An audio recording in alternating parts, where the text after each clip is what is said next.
This is estate planning attorney Jason Lindamood, and today I want to talk about what happens to your will here in Texas if you get divorced. Here's a quick scenario. You were married, you and your spouse both executed valid wills, then you get divorced. What happens? Is that will still in place? Both are great questions. Here's the short answer. The law says that anything you had planned to leave to a spouse in the will itself, obviously we're talking about prior to the divorce, right? Well, anything you had planned to leave to your prior spouse gets revoked. All of that language gets revoked.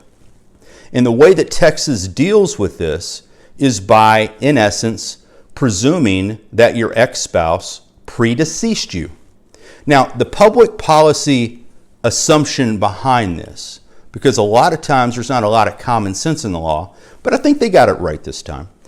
The public policy assumption is that if we get divorced, we probably don't want our ex to get all of our estate the way that maybe we initially intended when we first drafted the will years earlier.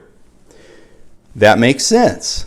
Now, in those rare occasions where you still want your ex to receive some of your estate, you can absolutely draft another will and leave whatever you want to him or her. No problem there at all. Now, let's switch gears for a second and talk about assets that have beneficiary designations, such as life insurance policies and things of that nature, okay? So not something that we're going to bequeath our heirs or our beneficiaries in a will, but something where we actually have a beneficiary designation on, something very specific. So again, we're thinking about life insurance policies, things of that nature. Now, here's the important thing that I want you to remember. Whoever is designated remains the person who will be entitled to that asset, no matter what, unless you change that designation. So it's important to remember that if that's your desire, and you get divorced, and you don't change your beneficiary designation on your insurance policies, those designations will actually play out.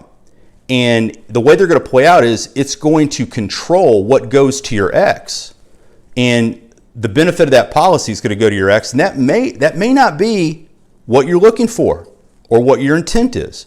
So just make sure if you go through a divorce that all of your beneficiary designations are changed. And when you get around to it, I think it's always a good idea to update your will when it's the appropriate time based on your particular set of circumstances to make sure that your testamentary intent, for lack of a better term, on where you want your estate to go is ultimately in place and that your wishes are followed. That's it. I think that's all I have for you today. If you're in a position to hit a like button, leave a comment, or share this video with somebody that you think may need to see it or hear it, that's always greatly appreciated. Talk to you soon.